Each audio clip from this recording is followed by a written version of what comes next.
علی بھائی آپ سے اگلا سوال ہے، ہم نے بچپن سے جمعۃ المبارک کے خطبوں میں علماء کرام سے حضرت موسیٰ علیہ السلام کے مبارک زمانہ میں موجود ایک بہت ہی امیر شخص کا واقعہ سن رکھا ہے جس کا نام قارون تھا۔ اس کی دولت کے خزانوں کی چابیاں 70 اونٹوں پر لادی جاتی تھیں، لیکن اللہ تعالیٰ نے اسے اس کے خزانے سمیت زمین میں دھنسا دیا۔ وَلِعَوْذُ بِاللَّهِ تعالیٰ۔ وَلِعَوْذُ بِاللَّهِ تعالیٰ۔ قرآن و سنت کی روشنی میں اس واقعہ کی تفصیلات سے بھی پلیز آگاہ فرمائیں۔ دیکھیں جی، یہ واقعہ بہت اہم ہے۔ قرآن حکیم میں چند عبرت آموز جو واقعات ہیں ان میں سے ایک واقعہ قارون کا بھی ہے۔ سورۃ المؤمن جسے ہم سورہ غافر کہتے ہیں، اس کے اندر بھی اللہ تعالیٰ نے سیدنا موسیٰ علیہ نبینا علیہ السلام کا جب ذکر خیر کیا تو فرمایا کہ ہم نے موسیٰ علیہ السلام کو فرعون، حامان اور قارون کی طرف پیغمبر بنا کے بھیجا، یعنی ان کی پوری قوم کی طرف بھی، لیکن وہ ڈومیننٹ سرداروں کے نام اس لیے لیے جاتے تھے کہ وہ لیڈرشپ کے اوپر فائز ہوتے تھے۔ تو فرعون کا تو سب کو پتہ ہے، حامان اس کا وزیر تھا۔ یہ قارون جو ہے نا، یہ اس اعتبار سے بڑا امپورٹنٹ تھا کہ قارون جو ہے یہ موسیٰ علیہ السلام کا کزن لگتا تھا رشتے میں۔ یہ تورات میں ہمیں اس کی ڈیٹیل ملتی ہے اور قرآن بھی اس کو سپورٹ کرتا ہے، وہ میں سورۃ القصص سے آپ کو انشاءاللہ آیات پڑھ کے بھی بتاؤں گا۔ تورات میں ہمیں یہ ملتا ہے کہ یہ حضرت موسیٰ علیہ السلام کا کزن تھا، بنی اسرائیل میں سے تھا، آل فرعون میں سے نہیں تھا۔ لیکن جس طرح یہاں پہ بھی آپ کو پتہ ہے جب گورے آئے تو انہوں نے ہمارے بڑوں کو خریدا، تو وہ غلام تو گوروں کے ہوتے تھے، حکمرانی ہم پہ مسلمانوں کے نام سے کر رہے ہوتے تھے وائسرائے کی شکل میں۔ اور یہ آج آپ کو جتنے بڑے بڑے لینڈ لارڈ ملتے ہیں یہ وہ ہیں کہ جن کے آباء و اجداد نے غداریاں کی ہیں مسلمانوں کے ساتھ، اس کے ریوارڈ کے طور پہ انہیں انگریزوں نے کہا کہ جی آپ صبح سے شام تک گھوڑا دوڑائیں، جدھر تک پہنچ جائیں یہ ساری زمین آپ کی، یہ جو ہزاروں کے نال لوگوں کی نکل رہی ہے۔ تو اسی طریقے سے جو حضرت موسیٰ علیہ السلام کا یہ کزن تھا قارون، یہ ہے بنی اسرائیل میں سے تھا، لیکن حکومت کے ساتھ ملا ہوا تھا، اور بجائے یہ کہ بنی اسرائیل کی کوئی بہتری کی بات کرتا، الٹا یہ بنی اسرائیل کے اوپر ظلم ڈھاتا تھا، اور فرعون کا آپ سمجھ لیں ایک وزیر کی حیثیت سے تھا۔ یہ سورۃ القصص کے اندر اللہ تعالیٰ نے اس کا واقعہ ڈیٹیل سے بیان کیا ہے۔ سورۃ القصص سورت نمبر ہے 28 اور پارہ نمبر 20 کے اندر آپ بالکل اینڈ پہ چلے جائیں نا، آیت نمبر 76 سے آنورڈ۔ اعوذ باللہ من الشیطان الرجیم، بسم اللہ الرحمن الرحیم۔ ان قارون کان من قوم موسیٰ، بے شک قارون موسیٰ کی قوم میں سے تھا۔ اب یہ قرآن نے سپورٹ کر دیا کہ وہ آل فرعون میں سے نہیں تھا، ہے بنی اسرائیل میں سے تھا، اور تورات میں ڈیٹیل ملتی ہے کہ وہ ان کا چچا زاد لگتا تھا، پیغمبر کا رشتہ دار بھی ہے، کافر ہے تو مردود ہے۔ ہمارے محبوب علیہ السلام کا رشتہ دار ابو لہب مردود ہو گیا۔ فبغى علیہم، لیکن اس نے بغاوت کی ان کے اوپر۔ وآتیناہ من الکنوز ما ان مفاتحہ لتنوء بالعصبۃ اولي القوہ۔ اللہ فرماتا ہے ہم نے اس کو ایسے خزانے دیے تھے کہ جس کی چابیاں ایک بہت بڑی جماعت اٹھاتی تھی۔ یہ 70 اونٹوں والی بات، تو یہ 70 اور اونٹ تو ویسے ہی سال لگ جاتے ہیں نا، قرآن میں اتنا ہی ذکر ہے کہ بہت بڑی جماعت تھی جو صرف چابیاں اس کی اٹھاتی تھی۔ ہو سکتا ہے اونٹوں کے اوپر وہ لاتے تھے تو 70 بھی، یعنی بڑی 70 کا عدد ویسے عربی زبان میں کثرت کے لیے بھی استعمال ہوتا ہے۔ اذ قال له قومه لا تفرح، جب اس کی قوم نے اس سے کہا کہ مت شیخی بگاڑ، ان اللہ لا يحب الفرحین، بے شک اللہ تعالیٰ شیخی بگاڑنے والے کو پسند نہیں کرتا۔ دولت آتی ہے تو شیخی تو پھر بگاڑتا ہی ہے نا انسان، الا ماشاء اللہ۔ وابتغی فیما آتاک اللہ الدار الآخرہ، اور جو اللہ نے تجھے اتنا مال دیا ہے اس سے آخرت کی زندگی طلب کر، مراد کے اللہ کی راہ میں خرچ کر۔ جو بخاری مسلم میں حدیث ہے کہ انسان کہتا ہے میرا مال میرا مال میرا مال، حالانکہ تیرا مال تو وہ ہے جو تو نے کھا کے ختم کر لیا یا پہن کر بوسیدہ کر لیا، باقی تو تیرے ورثاء کا مال ہے۔ یا پھر تیرا مال وہ ہے جو تو نے اللہ کی راہ میں خرچ کر کے آخرت کے لیے محفوظ کر لیا۔ تو نبی علیہ السلام فرمایا تمہارا مال 3 قسم کا ہے، کھا پی لیا، پہن لیا، یا اللہ کی راہ میں خرچ کر کے قیامت کے دن کے لیے محفوظ کر لیا، باقی تمہارے ورثاء کا مال ہے۔ ایک اور حدیث ہے بخاری و مسلم میں، نبی صلی اللہ علیہ وآلہ وسلم نے فرمایا انسان کے 3 دوست ہیں، 2 دنیا میں رہ جاتے ہیں، صرف ایک ہی قبر میں جاتا ہے، اس کا مال اور اس کے رشتہ دار وہ قبر سے باہر رہتے ہیں، اس کے اعمال 7 قبر میں جاتے ہیں۔ تو اعمال میں ظاہر ہے جو مال اس نے خرچ کیا ہوگا وہ 7 قبر میں جائے گا، باقی مال باہر رہ جائے گا۔ ایک اور حدیث ہے بخاری اور مسلم میں، نبی صلی اللہ علیہ وآلہ وسلم نے فرمایا ابن آدم کے پاس اگر سونے کی 2 وادیاں ہوں تو وہ خواہش کرے گا میرے پاس تیسری بھی آ جائے، اس کا پیٹ صرف قبر کی مٹی بھرے گی۔ اسی لیے بخاری و مسلم دونوں میں آتا ہے، نبی صلی اللہ علیہ وآلہ وسلم نے فرمایا اے اللہ محمد اور آل محمد صلی اللہ علیہ وآلہ وسلم کو بس اتنا ہی رزق دینا کہ ان کی روح اور جسم کا رشتہ برقرار رہے، یعنی سبسسٹنس لیول کے اوپر۔ اور ایک اور حدیث بخاری اور مسلم میں، اور یہ مزے کی بات ہے جتنی میں نے حدیثیں بیان کی یہ متفقن علیہ ہیں، بخاری میں بھی ہے مسلم میں بھی، یہ کہانی شریف نہیں ہے، بیسٹ کتابیں جو ہیں ان میں، اور وہ ہے واقعہ ایلا والی حدیث جو نبی علیہ السلام 1 مہینے کے لیے اپنی بیویوں سے ناراض ہو گئے تھے اس بات کے اوپر کہ انہوں نے زیادہ نان و نفقہ ڈیمانڈ کیا تھا۔ زیادہ کیا تھا؟ کچھ بھی نہیں تھا زیادہ، لیکن وہ نبی علیہ السلام کے فقر کے اعتبار سے زیادہ تھا۔ تو سورۃ الاحزاب کی آیات نازل ہوئی کہ اپنی بیویوں کو اختیار دیں کہ میں تمہیں مال دے کے چھوڑ دیتا ہوں، اور اگر تم اللہ اور اس کا رسول اور آخرت کا گھر چاہتی ہو پھر اسی غربت میں نبی علیہ السلام کے ساتھ گزارا کرنا ہے۔ پھر حضور نے ایک ایک بیوی کو آ کے آفر دی، سب نے اللہ اور اس کے رسول کو چوز کیا الحمدللہ۔ تو اس حدیث میں آتا ہے وہ جو نبی علیہ السلام 1 مہینے تک ناراض ہو کے اپنی بیویوں سے چھت پہ چلے گئے، تو حضرت عمر فاروق جب ملنے کے لیے گئے تو نبی علیہ السلام ایک چٹائی پہ لیٹے ہوئے تھے، آپ کے اوپر کرتا بھی نہیں تھا، صرف تہمت باندھی ہوئی تھی، اٹھ کے بیٹھے تو چٹائی پہ جب نشان چٹائی کے جسم پہ دیکھے تو حضرت عمر کی آنکھوں سے آنسو نکل آئے، کہا یا رسول اللہ آپ اللہ کے رسول ہیں اور کیسر و کسرا دنیا کے مزے لوٹ رہے ہیں، اتنی بڑے بڑے ان کے محلات ہیں اور آپ تو اللہ کے رسول ہیں، یعنی آپ کو یہ سب کچھ ملنا چاہیے تھا۔ تو نبی علیہ السلام نے بہت زبردست جملہ بولا، آپ فرمایا عمر لگتا ہے کہ دنیا کی حقیقت ابھی بھی تجھ پہ نہیں کھلی، کیا تم اس بات پہ خوش نہیں ہو کہ کیسر و کسرا یعنی رومن اور پرشین امپائر کے جو شہنشاہ ہیں وہ دنیا کے مزے لوٹیں اور ہم آخرت کی سعادت لوٹ لیں؟ اندازہ کریں آپ، حضرت عمر کو کہا جا رہا ہے ابھی لگتا ہے دنیا کی حقیقت تم پہ نہیں کھلی، لیکن سر اس واقعے کے بعد پھر حضرت عمر پہ کھل گئی سر، پھر ان کا ڈنڈا اتنا سخت تھا کہ جتنا عرصہ وہ رہے ہیں نا، نہ خود حرام کھایا نہ کسی کو کھانے دیا، اس لیے اللہ تعالیٰ نے ان کے دور میں رومنز اور پرشینز کو گرایا ہے۔ ٹھیک ہے، تو جنہوں نے حضور کی صحبت کی ہوئی تھی ان کو پتا تھا کہ نبی علیہ السلام کی زندگی کتنی فقر میں گزری ہے، ان کو دنیا کا مال دھوکہ نہیں دے سکتا تھا۔ بہرحال اس واقعے کی طرف واپس آئیں، سورہ قصص والا،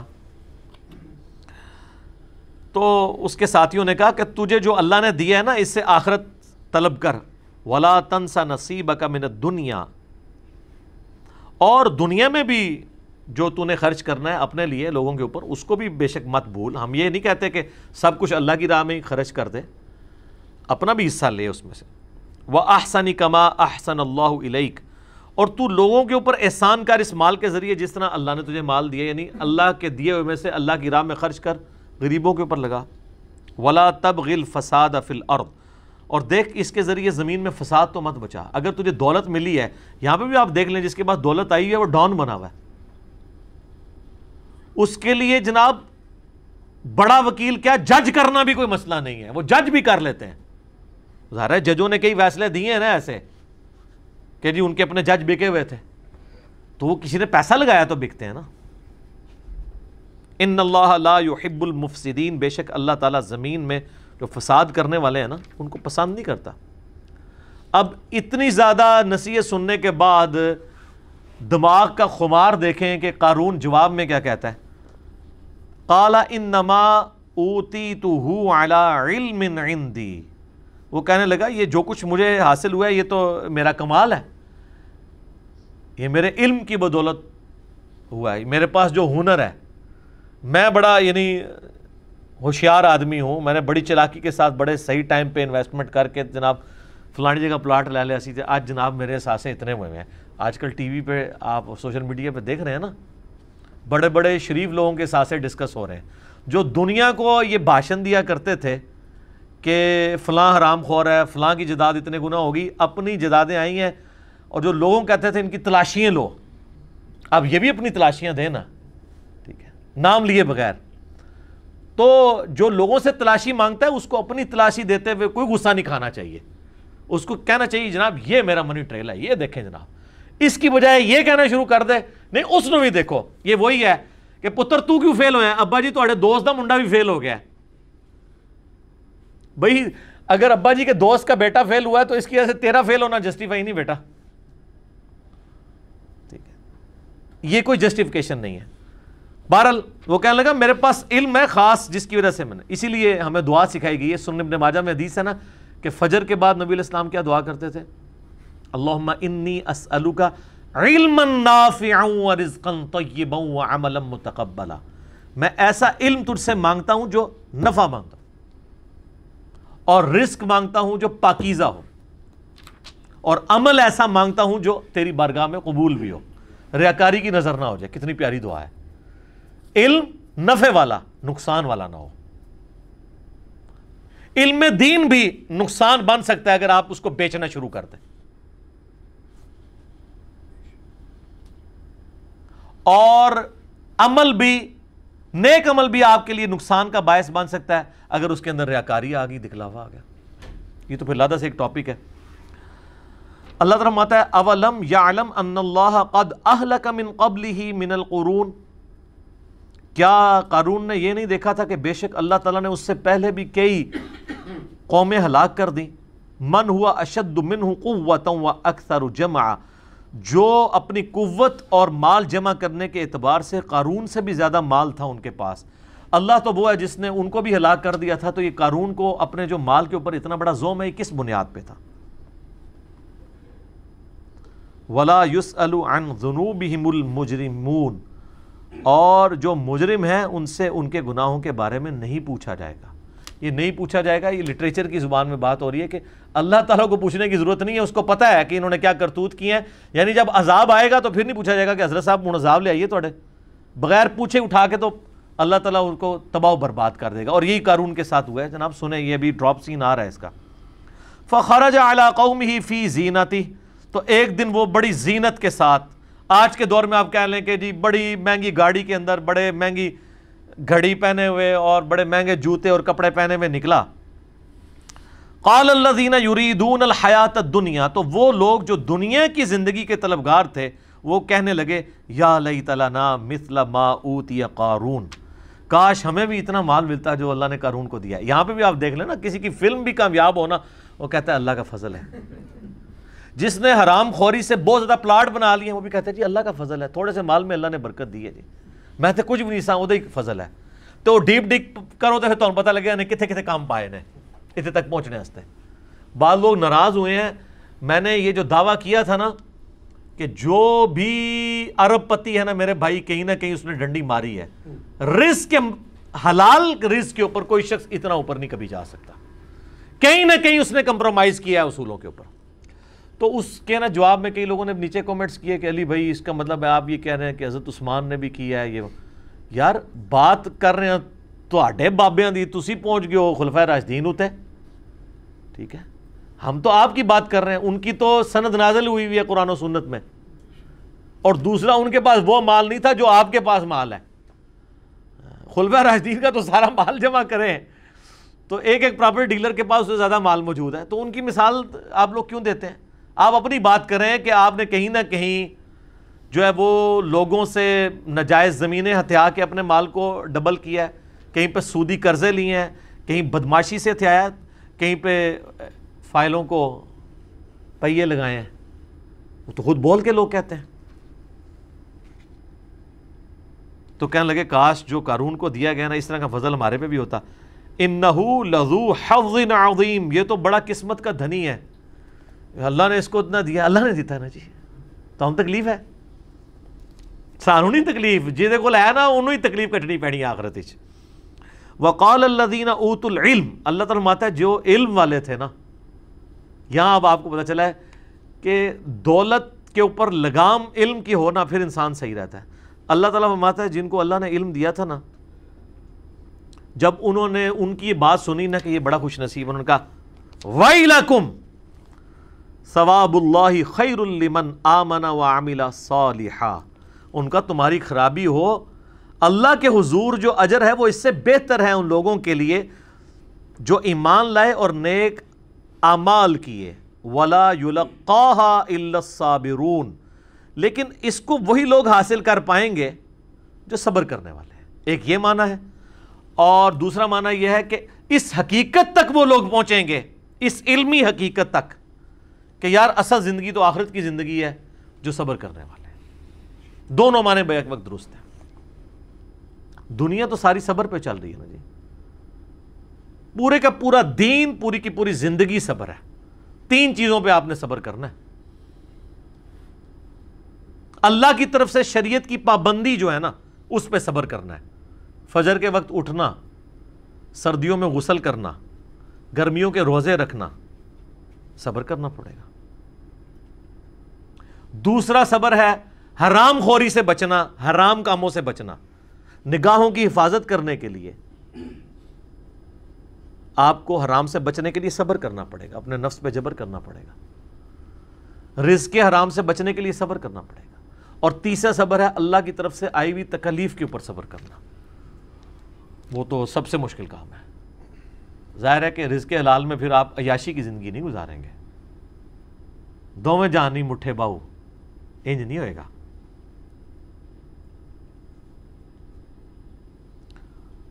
فَخَسَفْنَا بِهِ وَبِدَارِهِ الْأَرْضِ، تو اللہ تعالیٰ ہمارا ہم نے اس کو اس کے محل سمیت، خزانے سمیت زمین میں دھسا دیا۔